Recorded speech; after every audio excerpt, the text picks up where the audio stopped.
রাধে রাধে বন্ধুরা, কেমন আছেন আপনারা সবাই? আশা করি ঈশ্বরের কৃপায়, শ্রীকৃষ্ণের কৃপায় আপনারা সকলে ভালো আছেন এবং সুস্থ আছেন। আমিও ভালো আছি।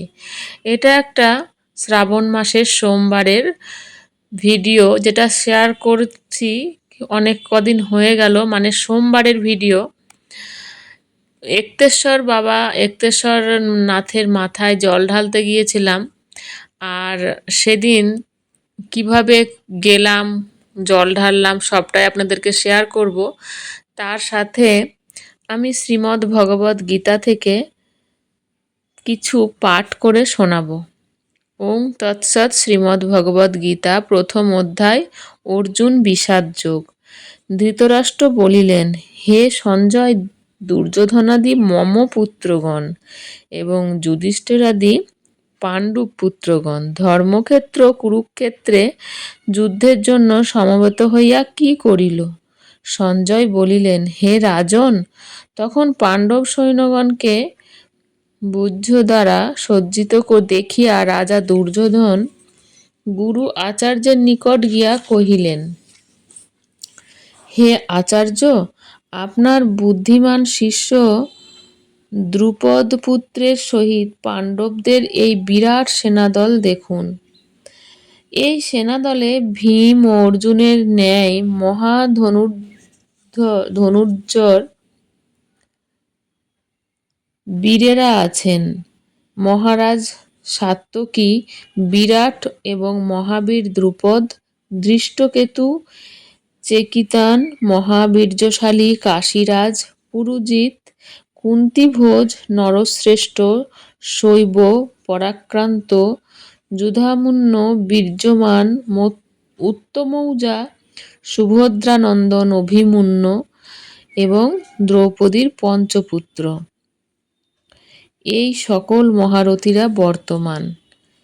হে দ্বিজবর, আমাদের সেনাদলে যে সকল সেনাপতি রহিয়াছেন তাহাদিগকে জানিয়া রাখুন। আপনার গোচরার্থে মহাদিগের নাম বলিতেছি। আপনি নিজে পিতামহ ভীষ্ম, কর্ণ, রণশালী কৃপাচার্য, অশ্বত্থামা, বিকর্ণ, সোমদত্তপুত্রা, ভূরিশ্রবা ও জয়দ্রথ। গুরুদেব আমার জন্য প্রাণ দিতে প্রস্তুত। এইরূপ নানা প্রহরণধারী যুদ্ধ বিশারদগণ আমার পক্ষে সজ্জিত আছেন।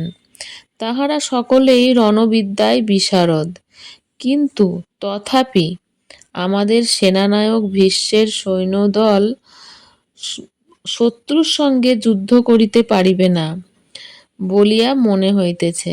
তাই সেনানায়ক ভীষ্মের সৈন্যবল অধিক বলিয়া আমাদের সঙ্গে পারিয়া উঠিবে মনে হয়।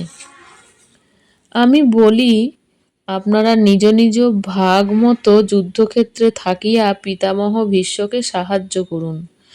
দুর্যোধনের সেই কথা শুনিয়া মহাবীর পিতামহ ভীষ্ম সিংহনাদ করিয়া উচ্চস্বরে শঙ্খ বাজাইলেন। তাহার পর শঙ্খ, ভেরী, পর্ণব, আনক, গোমুখ প্রভৃতি বাদ্যযন্ত্র মহারোলে বাজিয়া উঠিল। সেই তুমুল শব্দে আকাশ বাতাস ভরিয়া উঠিল। তাহার পর শ্বেত অশ্বপুত্র মহারথে বসিয়া শ্রীকৃষ্ণ ও অর্জুন দুইটি দিব্য শঙ্খ বাজাইলেন। শ্রীকৃষ্ণ পঞ্চজন্য শঙ্খ, অর্জুন দেবদত্ত শঙ্খ এবং ভীমসেন পৌণ্ড্র নামক শঙ্খ বাজাইলেন। হে রাজন, কুন্তিপুত্র রাজা যুধিষ্ঠির অনন্ত বিজয়, নকুল, সুঘোষ ও সহদেব মণিপুষ্পক নামক শঙ্খ বাজাইলেন। মহাবীর কাশীরাজ শ্রেষ্ঠবীর শিখণ্ডী, ধৃষ্টদ্যুম্ন বিরাট, মহাবীর সাত্যকী, দ্রুপদ ও দ্রৌপদীর পুত্রগণ, সুভদ্রা পুত্রগণ, মহাবীর পুত্রগণ, ইহারা সকলেই পৃথক পৃথক শঙ্খ বাজাইলেন। মানে প্রত্যেকেরই আলাদা আলাদা শঙ্খ বাজালেন। সেই তুমুল শব্দ আকাশ ও পৃথিবী প্রতিধ্বনিত করিয়া আপনারা পুত্রগণের হৃদয় যেন বিদীর্ণ করিল। হে রাজন, কৃষ্ণপক্ষকে যুদ্ধের জন্য প্রস্তুত দেখিয়া কপিধ্বজ রথারূঢ় অর্জুন ধনুক তুলিয়া শ্রীকৃষ্ণকে বলিলেন। অর্জুন বলিলেন, হে কৃষ্ণ, উভয় সৈন্যদলের মধ্যভাগে আমার রথটি রাখো, আমি দেখি এই যুদ্ধে কাহারা উপস্থিত। কাহাদের সহিত আমার যুদ্ধ করিতে হইবে। ধৃষ্ট দুষ্টু বুদ্ধি দুর্যোধনের পক্ষে যাহারা যুদ্ধ করিতে আসিয়াছেন, তাহাদের আমি ভালো করিয়া দেখিতে চাই। সঞ্জয় বলিলেন, হে রাজন, অর্জুনের কথা মতো শ্রীকৃষ্ণ উভয় সৈন্যদলের মধ্যে শ্রেষ্ঠ রথটি স্থাপন করিয়া বলিলেন, হে অর্জুন, ওই দেখো, ভীষ্ম, দ্রোণ প্রভৃতি কুরুযোদ্ধাগণ যুদ্ধক্ষেত্রে উপস্থিত। তাহার পর অর্জুন সেই স্থানে অবস্থিত উভয় সৈন্যদলের মধ্যে পিতামহ, গুরু, তাত, পৌত্র, ভ্রাতা, শ্বশুর, মাতুল, সুহৃদ প্রভৃতিকে দেখিলেন। সেই সকল আত্মীয় স্বজন বন্ধুবান্ধবকে যুদ্ধক্ষেত্রে অবলোকন করিয়া করুণায় অর্জুনের মন ভরিয়া গেল। তখন তিনি দুঃখিত হইয়া বলিলেন, হে কৃষ্ণ, যুদ্ধকামী এই সকল আত্মীয় স্বজনকে সম্মুখে দেখিয়া আমার অঙ্গ অবসাদগ্রস্ত ও মুখ শুষ্ক হইতেছে, আমার শরীর কাঁপিতেছে, হস্ত হইতে গান্ডীব স্খলিত হইতেছে এবং গাত্র দগ্ধ হইয়া যাইতেছে। হে কৃষ্ণ, আমি রথে অবস্থান করিতে অক্ষম, আমার মন অত্যন্ত অস্থির, আমি নানা প্রকার অশুভ লক্ষণ দেখিতে পাইতেছি। যুদ্ধে আত্মীয় স্বজনকে বধ করিয়া কোনো শ্রেয় দেখি না।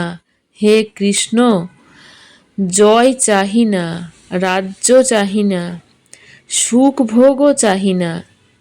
হে গোবিন্দ, রাজ্য বা ধনে আমাদের প্রয়োজন কি? যাহাদের জন্য রাজ্য ভোগ এবং সুখ কামনা করি, সেই গুরু, পিতামহ, পিতৃব্য, মাতুলাদি ইহারা সবাই ধন ও প্রাণের মায়া ছাড়িয়া যুদ্ধে উদ্যত। হে মধুসূদন, পৃথিবীর তো দূরের কথা, যদি ত্রিভুবনেরও আধিপত্য পাই তবুও নয়। হে কৃষ্ণ, জ্ঞাতি বধে শান্তি কোথায়? হে মাধব, ইহারা আততায়ী, তবুও ইহাদিগকে বধ করিলে পাপই স্পর্শ করিবে। সুতরাং আত্মীয় বধে আমরা কিরূপে সুখী হইব? হে জনার্দন, লোভে উহারা বুদ্ধিশূন্য হইয়া কুলক্ষয়ে ও মিত্রদোহে যে পাপ হয় তাহা জানে না। কুলক্ষয়ে কি দোষ হয় আমরা তাহা জানিয়াও কেন যুদ্ধ হইতে বিরত হইব না? কুলক্ষয় হইলে সনাতন কুলধর্ম নষ্ট হয়, ধর্ম নষ্ট হইলে অধর্ম সমস্ত কুলকেই দূষিত করিয়া থাকে। হে কৃষ্ণ, অধর্মের প্রাদুর্ভাবে কুলস্ত্রীগণ ভ্রষ্টা হয়, ভ্রষ্টা স্ত্রীগণ হইতে বর্ণ সংকর জন্ম গ্রহণ করে, বর্ণ সংকর হইলে কুলের নরক ভোগ হয়, আর তাহাদের পিতৃপুরুষগণের জল ও পিণ্ড লোপ পাওয়ায় নরকে পতিত হয়। কুলগ্নকারীদের বর্ণসংকর দোষে সনাতন জাতি, ধর্ম ও কুলধর্ম সব নষ্ট হয়। হে জনার্দন, আমরা গুরুমুখে শুনিয়াছি যে যাহাদের কুলধর্ম নষ্ট হয় তাহাদের নিশ্চয় নরকে বাস করিতে হয়। হায়, কি গুরুতর মহাপাপ করিতে উদ্যত হইয়াছি! কারণ রাজ্যসুখ লোভে নিজের স্বজন বোধে রণোদ্যত। আমি নিজেকে বাঁচাইবার কোনো চেষ্টা করিব না, অথবা অস্ত্রও ধরিব না।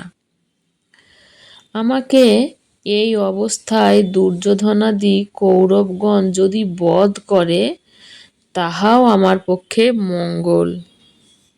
সঞ্জয় বলিলেন, অর্জুন এই কথা বলিয়া শোকে ব্যাকুলিত হইয়া ধনুর্বাণ ত্যাগ করিয়া রথের উপর বসিয়া পড়িলেন। ইতি অর্জুন বিষাদ যোগ নাম প্রথম অধ্যায়। তো এই হচ্ছে গীতার প্রথম, শ্রীমদ্ ভগবদ গীতার প্রথম অধ্যায় পাঠ করে আপনাদেরকে শোনালাম। সত্যি বড় করুণ, আর এই করুণ একটা অধ্যায়, যে অধ্যায়ে আত্মীয় স্বজন সকলকে এইভাবে হত্যা করতে হবে যুদ্ধক্ষেত্রে, এটা জেনেও খুব কষ্টদায়ক। আত্মীয় পরিজনের সাথে যুদ্ধ করা, এই যুদ্ধ আমাদের বহুদিন থেকে চলে আসছে। আজকাল আমাদের সংসারের মধ্যেও এই জিনিসটা চলে আসছে। এটা বহুদিন থেকেই আসছে, কিছু করার নেই। তো এটুকুই বলবো, সবাই ধর্মপথে থাকুন, সকলে চেষ্টা করুন প্রতিদিন অন্তত একটুও করে গীতা, শ্রীমদ্ ভগবদ গীতার একটা করে অধ্যায় যদি আপনারা পাঠ করতে পারেন, তাহলে আপনাদের উপকার তো হবেই। এমনকি আপনারা যদি পাঠ করে অন্যকে শোনাতে পারেন, তাতেও অনেক অনেক পুণ্য আপনারা লাভ করতে পারবেন। তো আজকে আমি প্রথম অধ্যায়টাই পাঠ করে আপনাদেরকে শোনালাম। ওম নমো শ্রী ভগবত বাসুদেবায় নমঃ। হে কৃষ্ণ করুণা সিন্ধু দীনবন্ধু জগৎপতে গোপেশু গোপিকা কান্ত রাধা কান্ত নমস্তুতে। সৃষ্টি স্থিতি বিনাশানাং শক্তিভূতে সনাতনী। তো আজকে এই পর্যন্তই বন্ধুরা, সবাই ভালো থাকুন, সুস্থ থাকুন, আর ঈশ্বরের নাম ধ্যান করতে থাকুন, এটুকুই বলবো। আর আর কিছু নয়। আজ আসি। রাধে রাধে সব্বাইকে।